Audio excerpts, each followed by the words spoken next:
ರಾಜ್ಯಾದ್ಯಂತ ನೀರಿಗಾಗಿ ಹಾಹಾಕಾರ ಶುರುವಾಗಿದೆ. ಈ ಬೆನ್ನಲ್ಲೇ ಇದೀಗ ಹೋಳಿ ಹಬ್ಬ ಕೂಡ ಹತ್ತಿರ ಬರ್ತಾ ಇದೆ.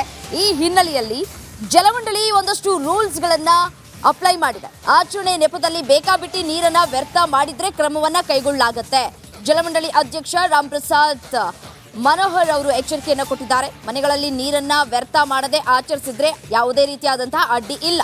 ಕಮರ್ಷಿಯಲ್ ಉದ್ದೇಶದಿಂದ ಹೆಚ್ಚು ಜನರನ್ನ ಸೇರಿಸಿದ್ರೆ ಕ್ರಮವನ್ನ ಕೈಗೊಳ್ಳಲಾಗುತ್ತೆ. ಹೋಟೆಲ್ ಮಾಲ್ಗಳಲ್ಲಿ ಹೋಳಿ ಹೆಸರಲ್ಲಿ ವ್ಯರ್ಥ ಮಾಡಿದ್ರೆ ನೀರನ್ನ ವ್ಯರ್ಥ ಮಾಡಿದ್ರೆ ಕೇಸನ್ನ ದಾಖಲು ಮಾಡಲಾಗುತ್ತೆ ಅಂತ ಎಚ್ಚರಿಕೆ ಕೊಟ್ಟಿದ್ದಾರೆ. ಮನೆ ಒಳಗಡೆ ಹೋಳಿ ಅಂತಿದ್ದು ನಮ್ಮದು ಸಾಂಸ್ಕೃತಿಕ ಒಂದು ಆಚರಣೆ.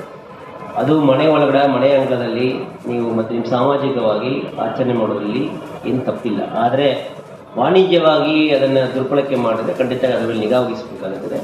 ಮನೆ ಅಂಗಳದಲ್ಲಿ ತಮ್ಮ ಬೀದಿನಲ್ಲಿ ತಮ್ಮ ಮನೆಗಳೊಳಗಡೆ ಏನು ಹೋಳಿ ಮಾಡ್ತೀರಾ ಅದನ್ನು ನೀವು ಪರಿಸರ ಸ್ನೇಹಿಯಾಗಿ ಜಲ ಸ್ನೇಹಿಯಾಗಿ ಮಾಡೋದಕ್ಕೆ ನಮ್ಮ ಬೆಂಬಲ ಇದೆ.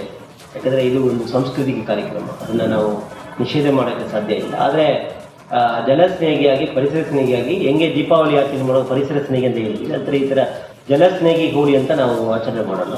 ಆ ಜಲ ಸ್ನೇಹಿ ಹೋಳಿಯನ್ನು ನೀವು ನಿಮ್ಮ ಭಾಗದಲ್ಲಿ ಆಚರಣೆ ಮಾಡೋದು ಅದನ್ನು ಭಾಳ ದೊಡ್ಡ ಮಟ್ಟಕ್ಕೆ ಕಮರ್ಷಿಯಲ್ ಆಕ್ಟಿವಿಟಿಯಾಗಿ ಮಾಡೋದು ಕಂಡು ಬಂದರೆ